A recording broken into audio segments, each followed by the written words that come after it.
almost everything we're questioning now, and I feel should be. Um, and even in this kind of awakening that you're kind of alluding to, that we're going through, there's a lot of misinformation. And, if we're running too quickly and chasing things and not grounded and using our own discernment, then we can end up learning something new that we feel is true and it's not. Welcome to Conversation for the Soul. I'm Linda Christine. Today I talk with Dr. Alaia Green. Alaia is a Western medicine doctor who is awakened and has changed her whole viewpoint on medicine and opened up to all the new possibilities that new modalities in medicine have to offer. For instance, we talked about ozone today. We talked about med beds. We talked about other new technologies. We talked about food, what's good, what's not, vegan, keto, all that stuff. And she also gave us her top 5 things that you should change to be healthier today. So I think you're really going to like this conversation. Alaia has so much information to share. And of course, before we begin, please like, share, and subscribe. This is the way beautiful stories from these beautiful souls like Alaia get heard. So we'll get going. Without further ado, here's Alaia. Welcome, Alaia. It is so wonderful to have you here today. Thank you for having me. I'm grateful to be here. All right. We do have a little lag in the audio, just so everybody knows. So, Alaia, you are a DO, correct? Yes, correct. And you are very much an awake DO.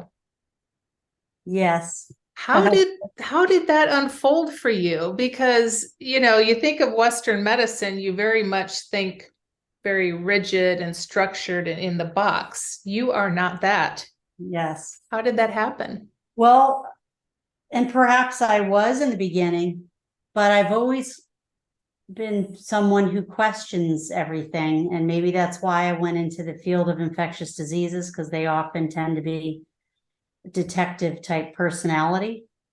But yes, I had a very conventional training and conventional upbringing, in a sense that I was taught you listen to your authority figures, you trust them, you trust government, you trust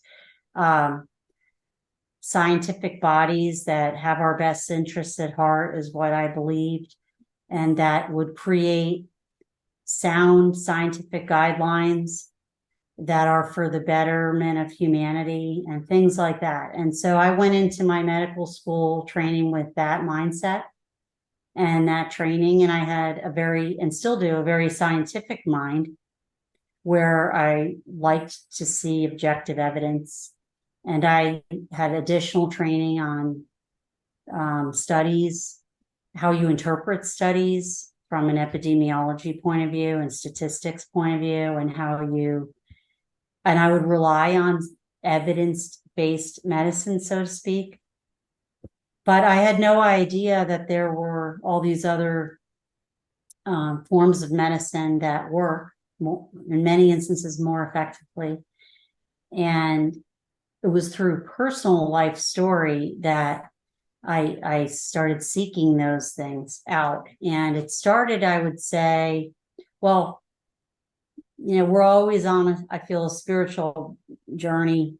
And mine intensified in periods of my life. And that was playing hand in hand with the science and the medicine and the life experience, because I went through a period where I was questioning God. I was questioning Jesus because I was raised Christian. I was exploring Judaism and other faiths. And then that ended up bringing me closer to God in the end, and closer to Jesus.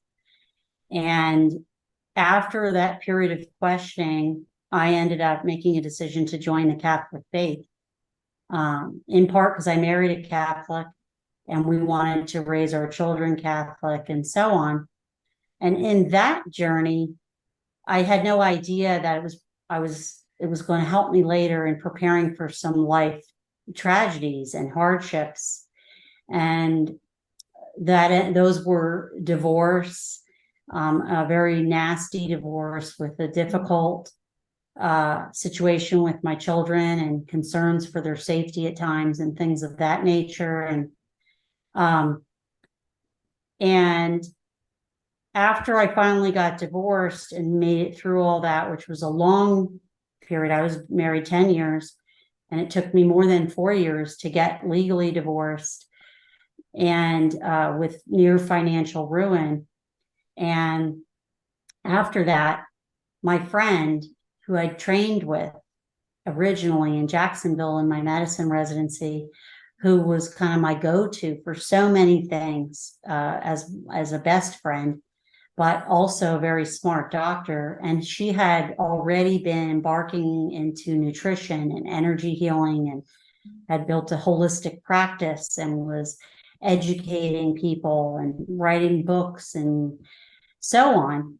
And she was helping me at that time with my husband then with some mental health and other stuff, and helping me feel like I could embrace this failing marriage with 3 small children and still power on and be strong emotionally and spiritually and so on. And after I got through all of that, she ended up dying unexpectedly.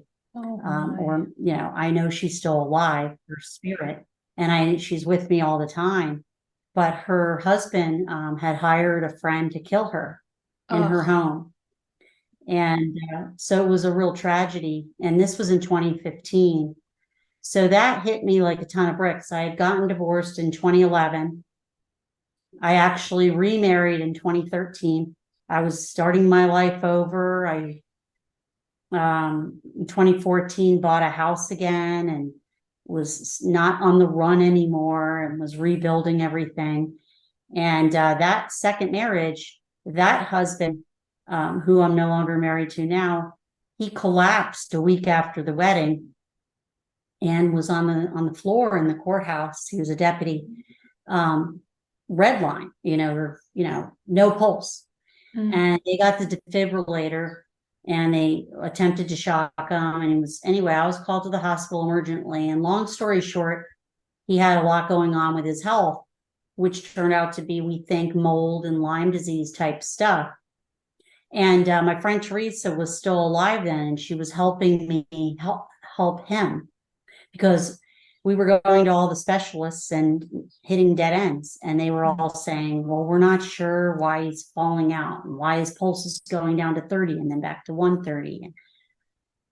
You might need to go to University of Alabama to see some specialists. We don't know. And we might need to put a pacemaker in. And, he was in his early 40s and had been healthy before that. So Teresa was helping me awaken me to some concepts that were new for me, even in the medicine world, like even Lyme disease, that it can be chronic. It's not just acute, and mold and what that can do. And then she died. So now I had to start seeking answers on my own, because I didn't have her anymore to go to. And I also, I think, in my grief over all of that, and it was a long journey after she died, because we didn't know Mark, her husband, was involved in her death. And it took like 10 months before he was arrested. And there were 2 children that were in the mix. And I was at one point considering adopting them. And there was just so much turmoil. And my mother was sick at the time. My father was sick and in the hospital for several months. My husband at that time was sick.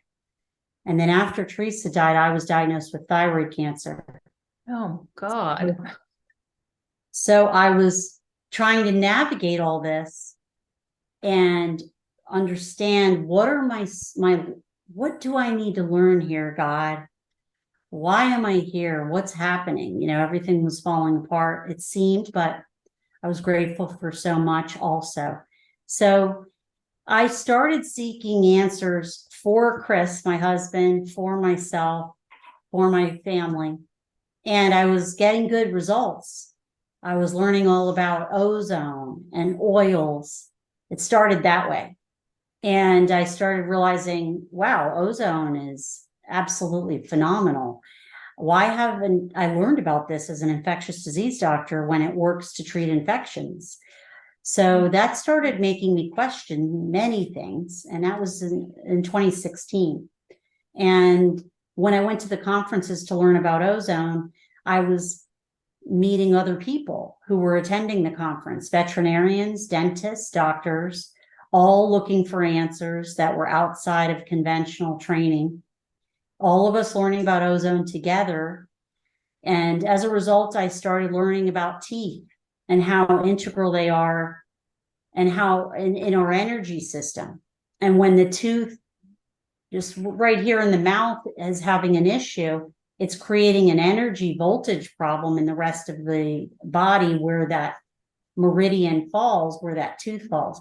So as an example, breast cancer patients often have a history of a root canal tooth on the upper molars. The upper molars are related to the breast cancer, to the breast energy field.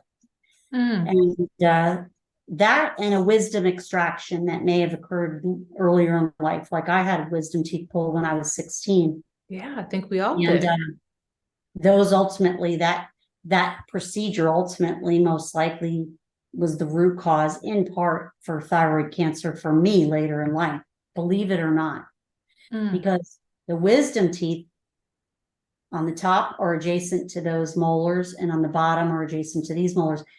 Well, the wisdom teeth in and of themselves are tied to the thyroid gland, and then the lower molars are also tied to the thyroid gland.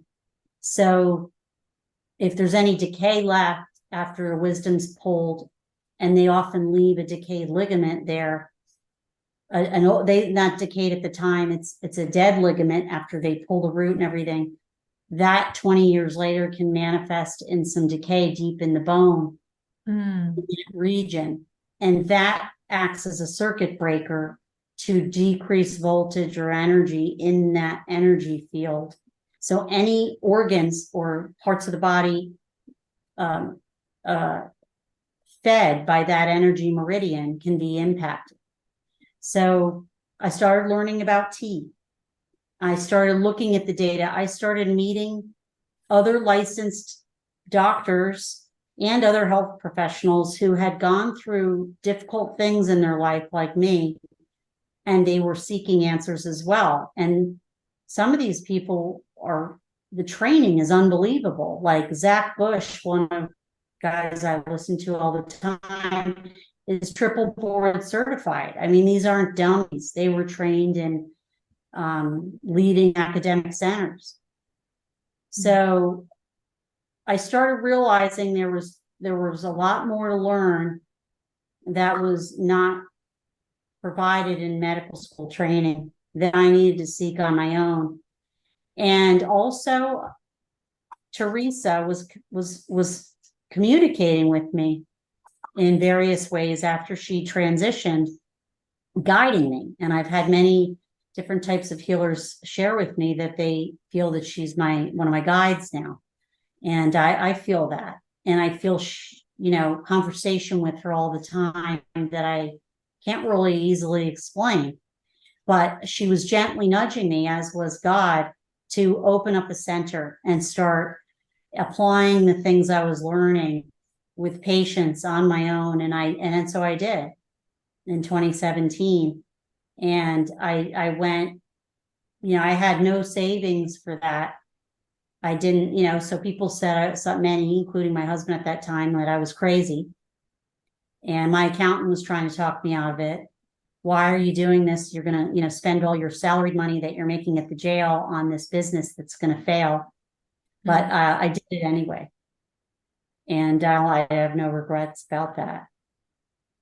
Wow. You've been through multiple lifetimes in this one lifetime. Yeah, Dang, girl.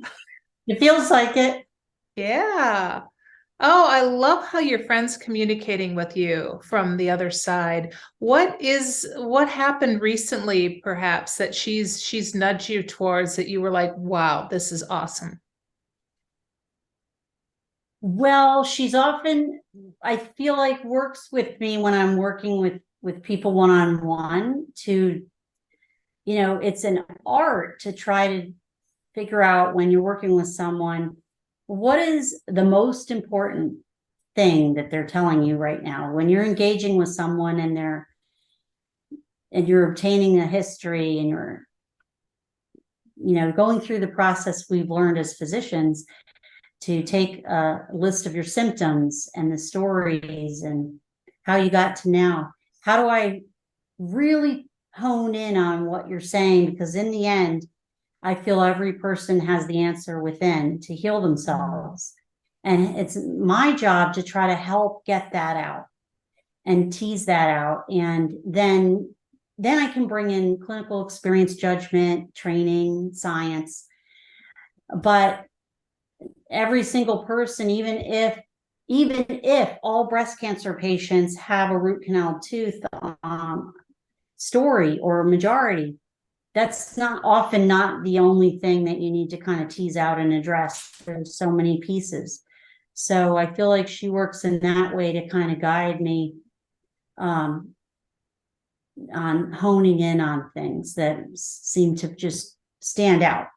Mm. And then making a priority, because it's very overwhelming, as you probably know. I know you've had things you've shared with me. It's very overwhelming, right? And it was for me when I was diagnosed with thyroid cancer, to not be afraid and overwhelmed. And everyone's giving you different advice about what you need to do right now. And you're trying to, and I feel there is a process and you don't have to do everything at once, although might be multiple things that need to get taken care of quickly, depending on the extent of it. I feel the best thing is trying to tease out what's most important right now, and then helping people make a plan that's achievable and try to get at the root cause rather than trying to just throw the kitchen sink and see what happens and not worry about side effects down the road. I think that's classic conventional medicine. And as you have learned yourself and me, there's trade-offs, because I ended up having my entire thyroid removed. Oh. At the advice of the endocrinologists and surgeons in the conventional. And I wouldn't have done it that way now if I knew then what I know now. But I was afraid. I didn't want to have to go back to surgery again later and have a recurrence. And there was already evidence that there might be tumor growing on the other side, not just one side, both sides of the gland. So, and you can cure the disease if you, in theory, and thyroid cancer has usually very good outcomes if you remove the source, the tumor. But now I live without a thyroid, and you can't live without thyroid without taking a supplement. And I hate that until the day when we figure out how to regenerate the thyroid, which is coming. That's exciting. Yeah, those side effects, boy, if I knew what I knew about chemo right now, when I had colon cancer, I would find a different route to take to work on that. And I don't know that I necessarily needed it intuitively. If I was tapped in at that time, I probably would have been fine just having the resection done. But yeah, because now I had cataract surgery before I was 55. I still have neuropathy in my hands and my feet. So, it's all part of the chemo. And I keep thinking, oh shit, what's going to crop up next? That stuff's just lingering in there. Ozone is intriguing to me because I only know of ozone as that layer up in the sky that we're ruining with our spray deodorants, which, God, I don't use that shit anymore either. But how does ozone therapy work? That's fascinating. Yes, it is fascinating. It still fascinates me today. You make it from oxygen, so it's very inexpensive to make, except that you need an ozone generator of some kind. A medical grade ozone generator you can get for under $1,000. And then you have it, I mean, I've had mine, same one for, I don't know, 5, 6 years, whatever many years it's been now, and it's still running great. So they seem to last pretty long as well. And it's O3. So somehow the generator is breaking down the oxygen into O's and binding them into O3. And so it's heavier than air. It's colorless, but has an odor that's distinct. And that's kind of like after it rains, you smell something in the air. It's similar to that. And when you're making it, though, in a higher concentration and with a medical grade generator, it has a stronger scent. And when it hits the tissue, like inside the nose, or inside in the vagina, in the anus, you can put it in the vein, places like that, in a joint. As soon as you inject it, if you were to inject the gas by itself or push it in, like if you use an open area like your nose, you can just use a syringe and push it in. Then as soon as it hits the mucous membrane, it breaks back down into oxygen and a free radical. And it's generating an anti-inflammatory response right at that tissue site level that makes it a really powerful anti-inflammatory. So people notice decreased pain, increased wound healing, or healing wherever it goes.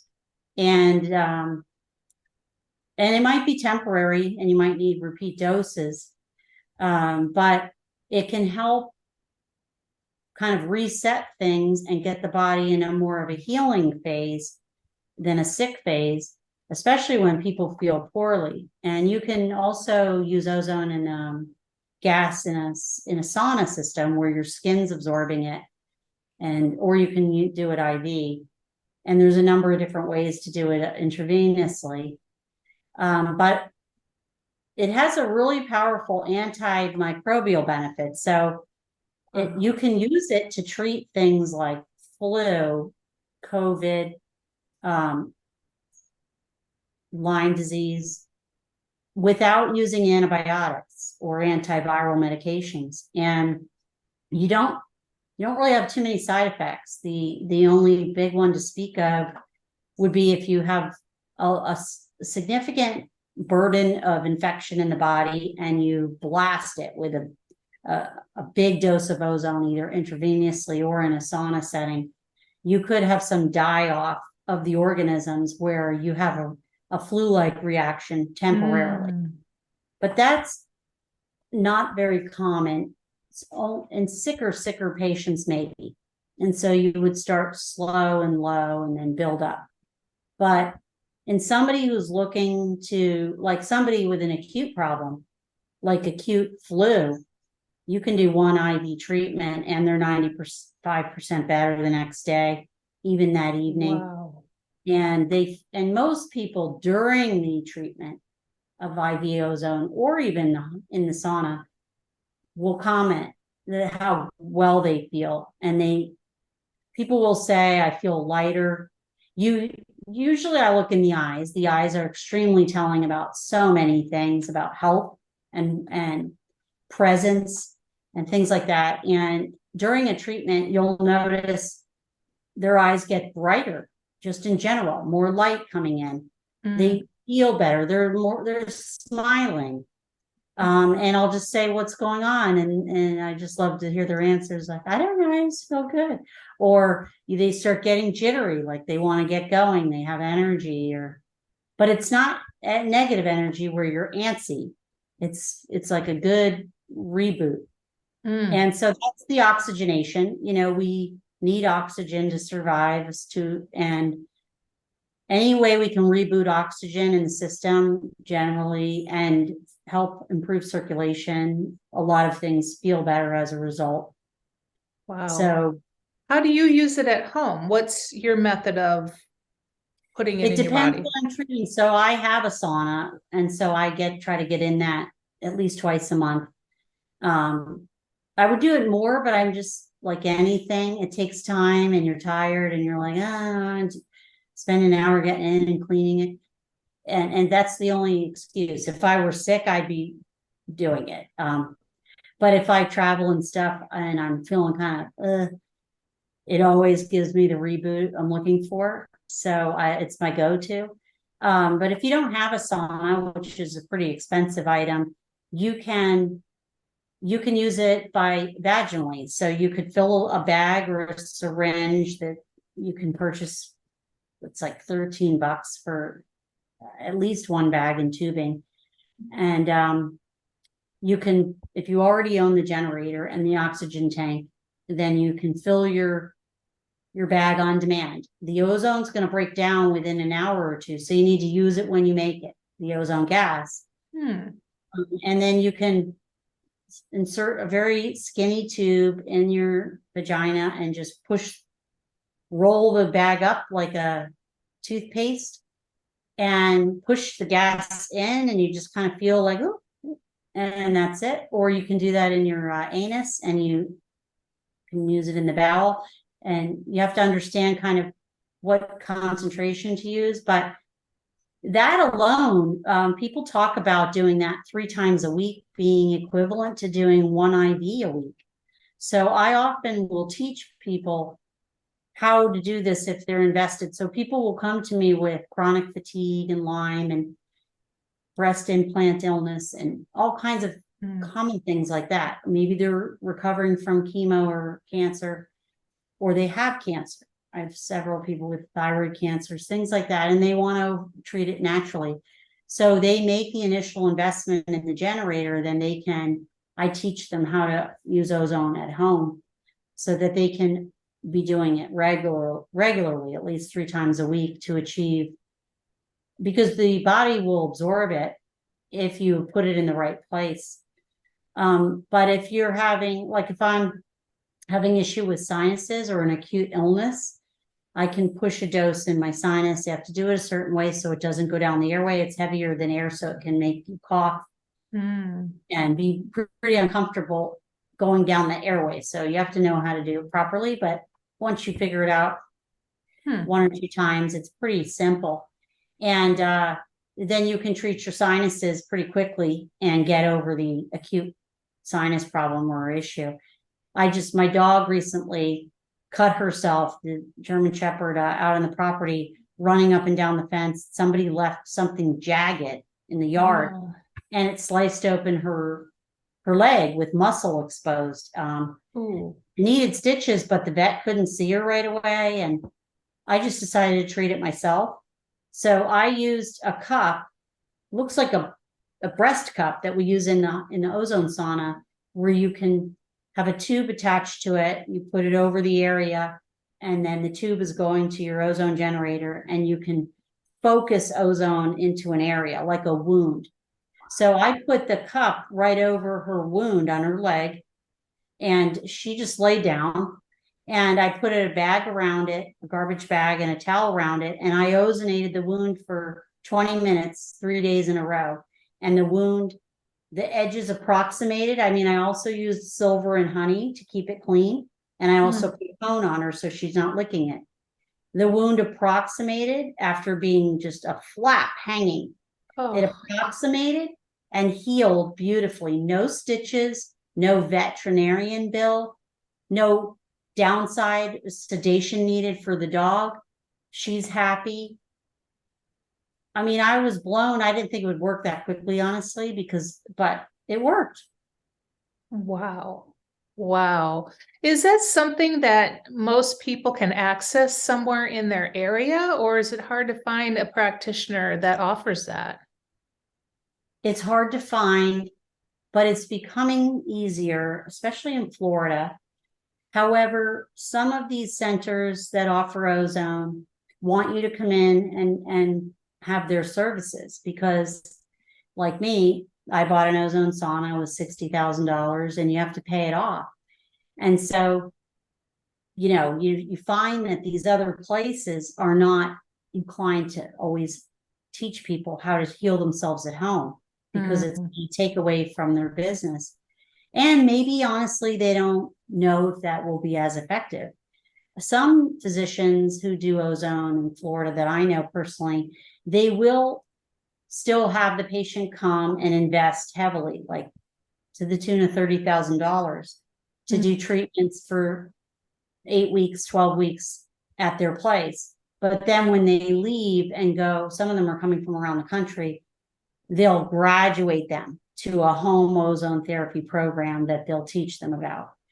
But that's something that I offer is people call me from time to time and I tell them, you can do this at home if you want to. People who are motivated about their health and are willing to make investments and are the right people. People who feel like they can't do that, it's too overwhelming, and I need a doctor to tell me everything, are not the right fit for that.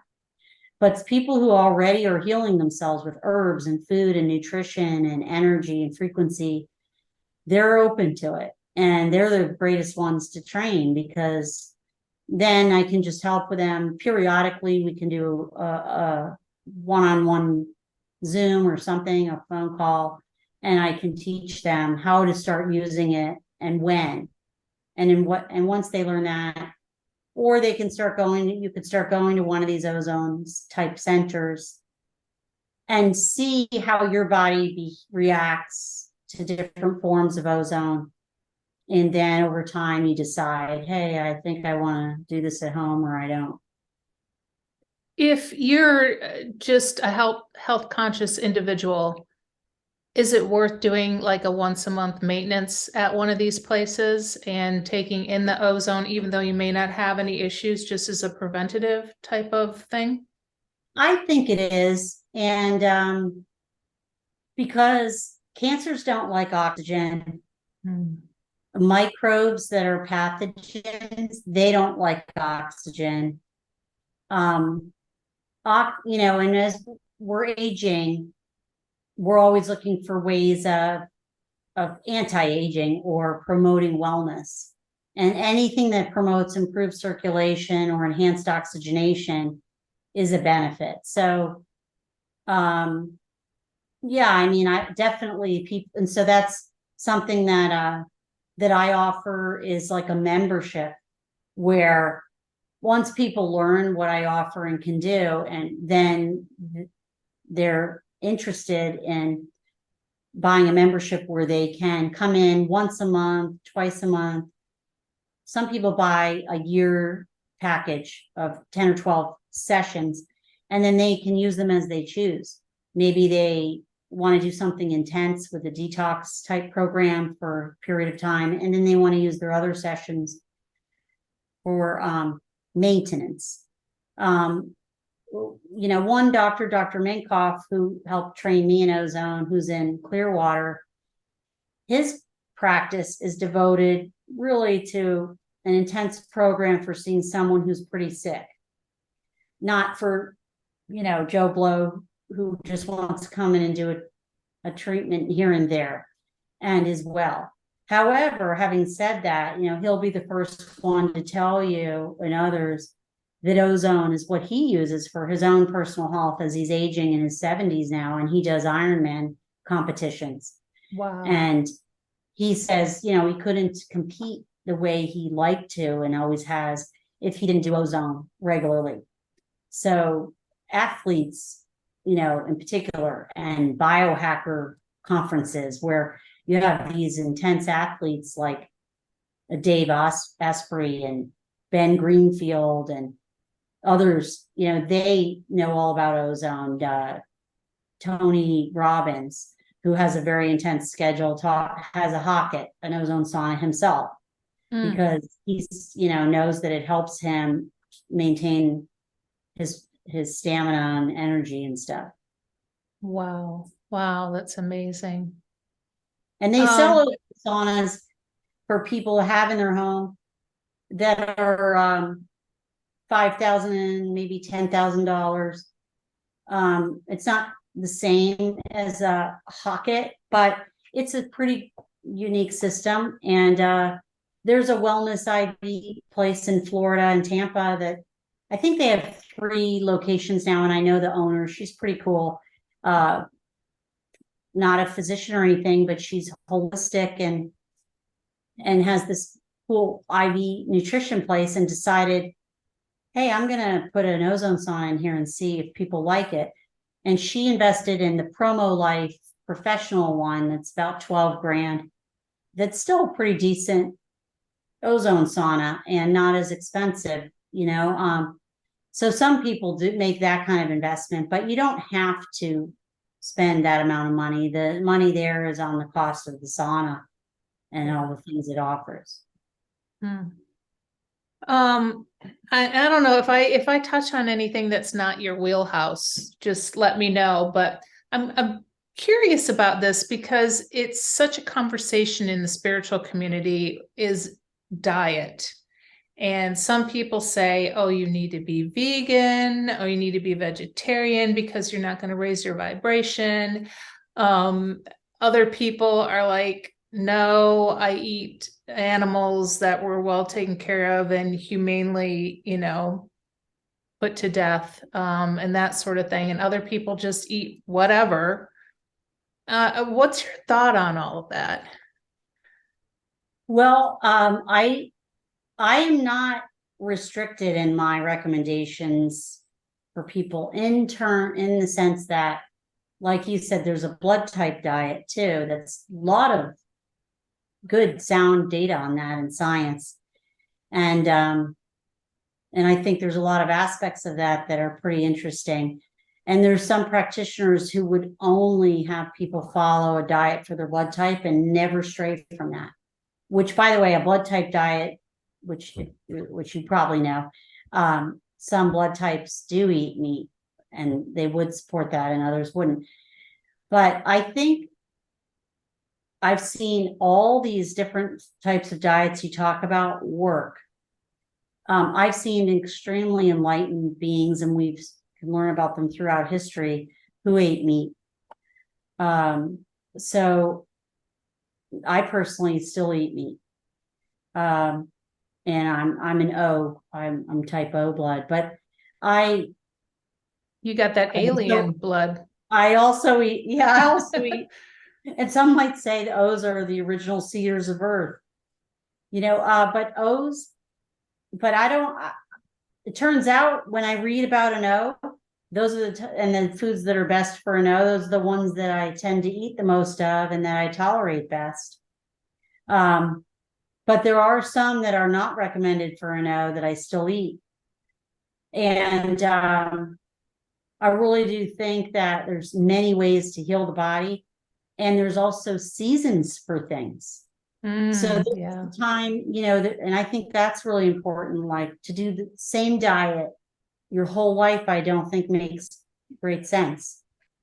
And in Chinese medicine and looking at cycles and seasons, as an example, when, you know, resonates more with me, like winter is a time of hibernation, a time of preparing for spring, and not a time for fasting and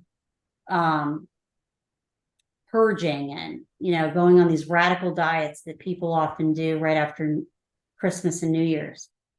And so detoxing and fasting may be more appropriate for like spring or summer. But also when you're fasting,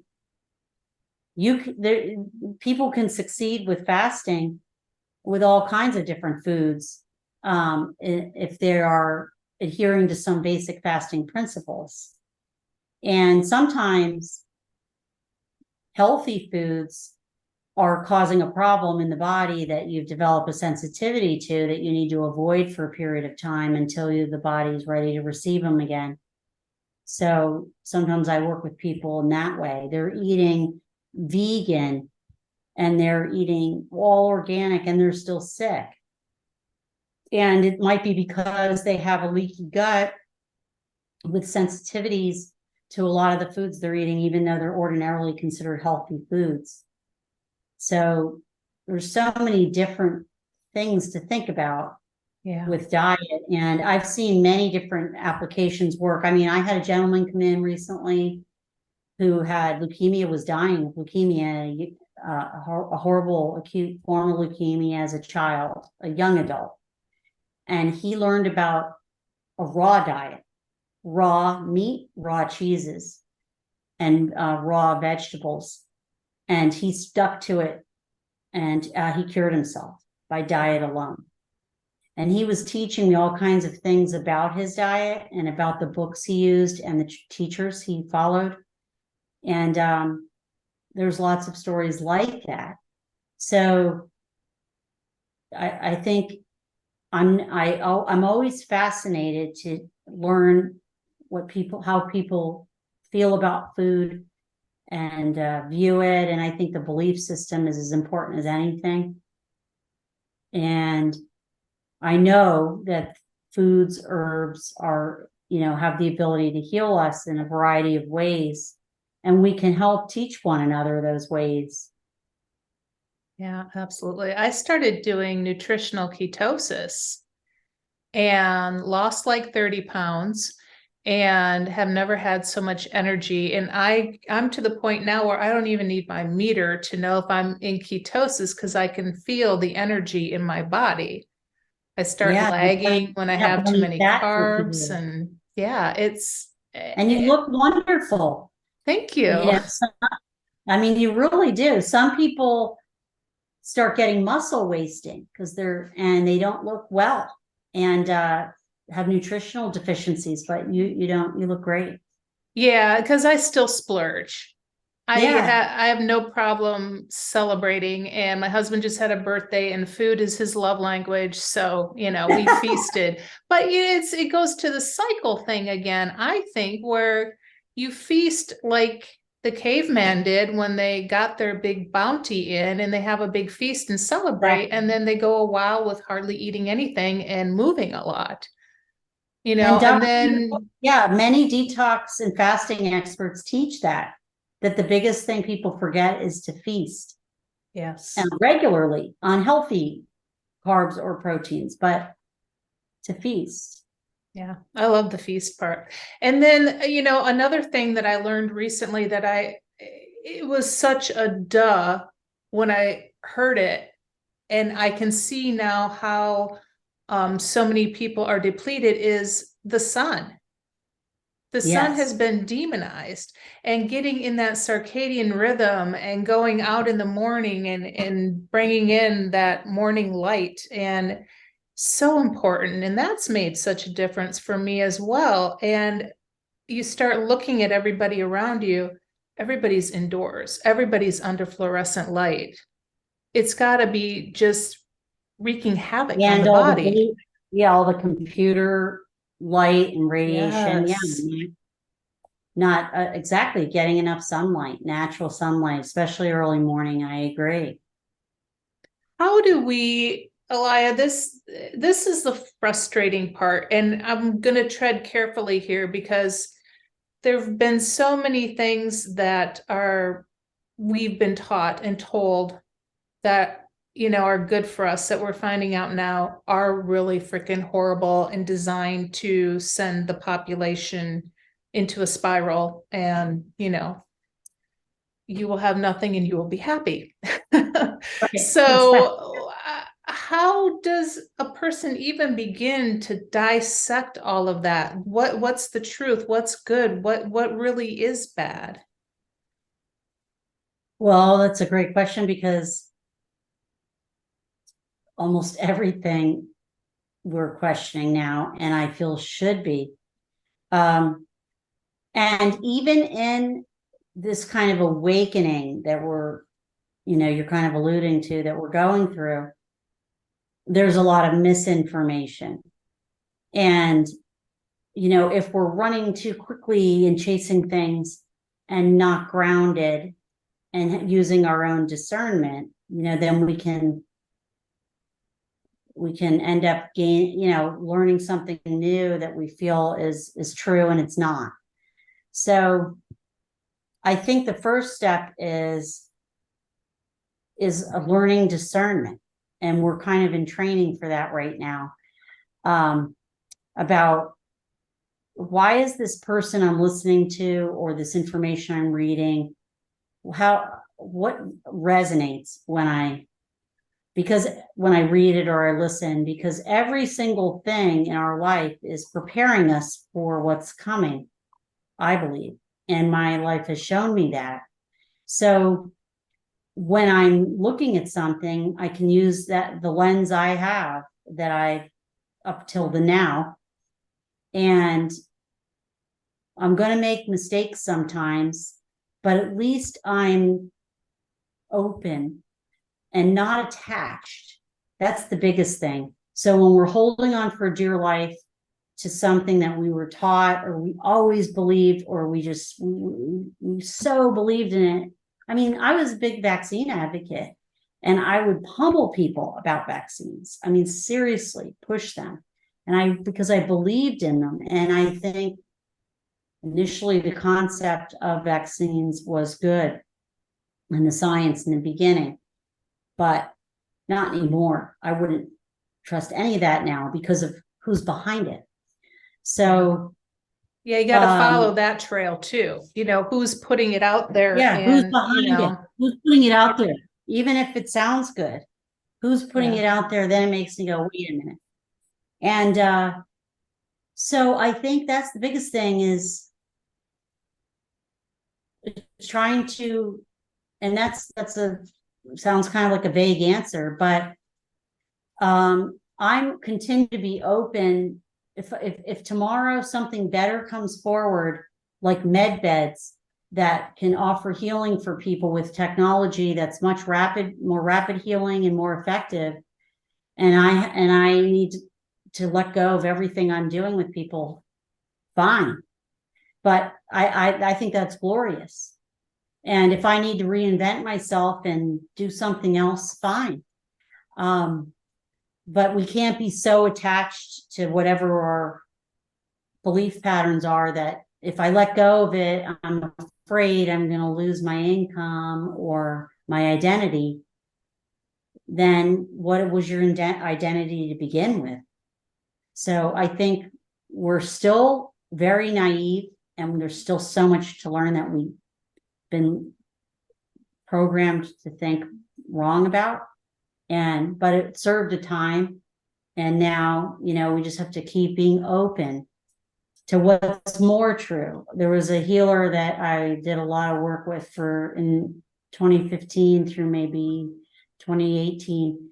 And he always used to say, what's more true and more true and more true. And I love that because that's part of the journey. Most definitely.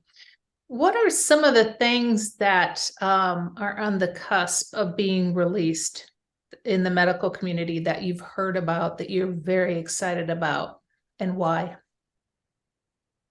I think there's been a lot of technology held from us that going back to Tesla. And I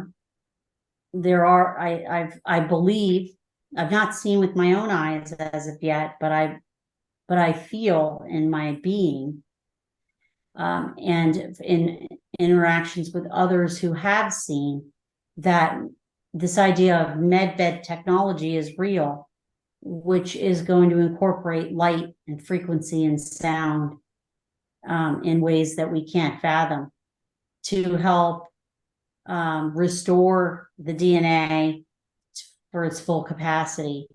That's very exciting to me. Coming, I think, perhaps in 2023.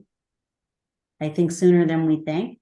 Ooh. And I think it will be free for and based on need first, as it should be. And also things like this patch. I wear a patch made by a company called LifeWave.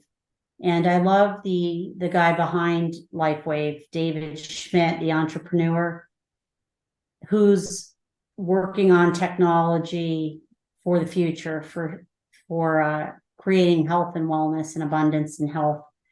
And the thing right now I'm most excited about that he offers is this X39 and X49 patch, which is using light technology to get your body to start making younger, more abundant stem cells. Because as we're aging, our stem cells are declining. And after age 60, they're almost negligible, the stem cell production. And they start declining after age 20, 21. And so anything we can do to help boost our own stem cell production in the body, to me, is a huge win. And X39 is helping to do that. And it's doing that through boosting your body it's telling your body through signaling with light, hey, we need more peptide. And it's GHK peptide. And we make that normally, but it's declining as we age. So if there's a constant stimulus telling the body to make more, if we have enough copper stores, then we bind that peptide with copper, and that becomes a stimulus for stem cells. And that resets about a third of our genome. And X49 is working on another part of the genome that's to do with the vascular compartment, and predominantly. So things like that, to me, make way more sense than 10 million supplements and things from the outside coming in. Instead, I prefer getting the body to do what it was made to do more effectively, if we can. So that's something that I'm using a lot of and recommending a lot with people is the patch. Wow. Okay. I turned 59 this year. Is it too late for me? No, it's not too late. It's never too late. Oh, good. Good. It's never too late. Well, I want that anti-aging med bed for sure. Get rid of some of this. Real quick, before we wrap up here, name, in no explanation necessary, name 5 things that you see people do all the time that they need to stop. And if they're doing it and they hear you say it, they need to go figure out why they need to stop doing it and research that themselves. So what are the 5 things that come to mind for you? Oh, that's a good question. One of the top things, I think, is the words we use and thought patterns.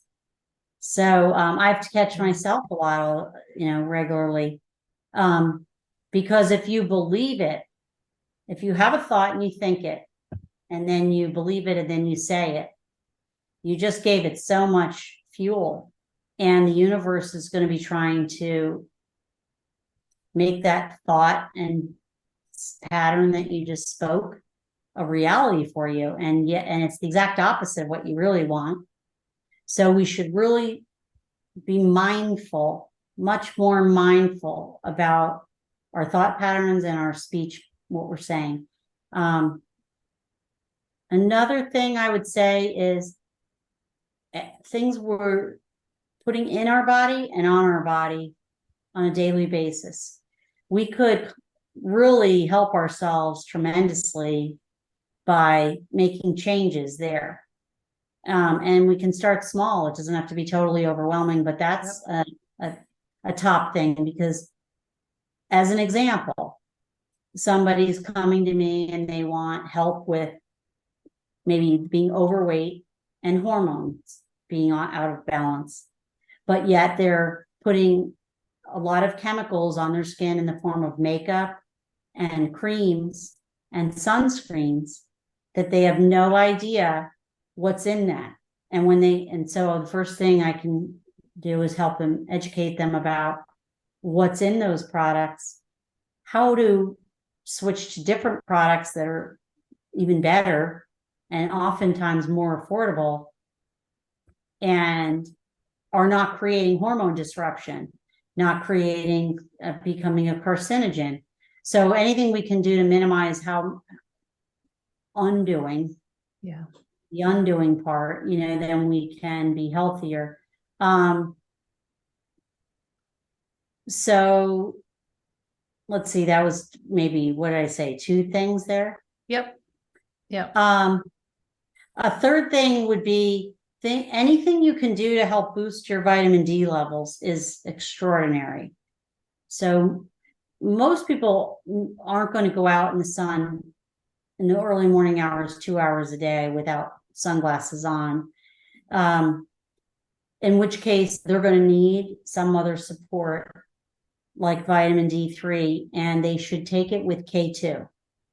You should take both of those together. They're both fat soluble vitamins, and they work together in such a way that if you took only vitamin D, you could be creating a problem with K and with bone health. So you want to take both of those together. You can take them as a combination supplement, or you can take them separately. And there is a particular ratio that's advised where anywhere from like 8 to 10 times to 1 vitamin D to K. So, and it's K2 in particular. You can take higher doses of vitamin K2 if you have a vascular issue that works very well to help clean the vessels. But if you do that, you need to take higher doses of D as well. But almost everyone, even healthy, holistic people who I often predominantly see now, have too low vitamin D level. They underestimate it. And we need to have our vitamin D level at least 60. Dr. Mercola talks about that being a sweet spot, but you can easily push that into the 80s. And that helps sleep, mood, immune system, skin, bone health, so many things, eye health. So that's one of the most important things I think most people miss. And another thing that I think is incredibly important is water. Many people are aware of water now, and they're particular about it, and they're drinking healthy water, but they're bathing in nasty water. And if you're bathing every day, shower or bath, you're getting more unhealthy water that way than you are drinking. And there's simple things you can do. You can buy, even at Lowe's or one of those, a hardware store, of an attachment for your shower head that will at least remove the chlorine and fluoride. And you can do that for even like 20 something bucks. That's a first step. And you could, if you can't afford getting a whole house system right now to clean your water. And so the city water doesn't matter. Well water sometimes is okay, but it really should be tested. And then even just clean water is one thing. But then the next step is finding ways of making your water more energized or alkalinized. And one way you can do that is with hydrogen. You can buy hydrogen tablets and put a hydrogen in your water and drink that once a day. And that hydrogen will stay in the body about 24 hours. And this is something athletes use a lot of times because they know it helps boost endurance and performance. It helps prevent lactic acid dump into the muscles when you're exerting stress in the body. But hydrogen is the opposite of ozone. It's like the reduction to the oxidation, and you need both in a balance. And we make hydrogen in the body, but that's decreasing as we age. So hydrogen has been exploding in the science world in the last decade, and Japan is a leader in hydrogen-based therapies. But hydrogen is a simple, easy way to help upgrade your water. If you can't afford a hydrogen water system right now, you could at least start with tablets. And so that's something a lot of people don't know about and hear about. And teeth. Most people who have serious health issues have an issue in their teeth, and they don't know it, and their dentist doesn't know it. Because dentists are still performing root canals, which is, by some biological dentists would say, criminal. Why? Because you are leaving a decay part, something decayed in the body would be equivalent to, in a sense, leaving a dead appendix that's rotting in your body and thinking it's going to be okay. So I know it's done to save the tooth and so on, but there's downsides to that can, cause cancer. So that's another big thing. Somebody just called me the other day who I helped apparently a few years ago, and he just wanted to thank me and tell me again that I was the one who told him that his tooth was causing his knee problem. And no one told him that. He had been to many integrated health practitioners. He got the tooth addressed by the right type of dentist. And so we had one consultation, and he did what I suggested. And his knee pain was gone almost instantaneously after the tooth was addressed.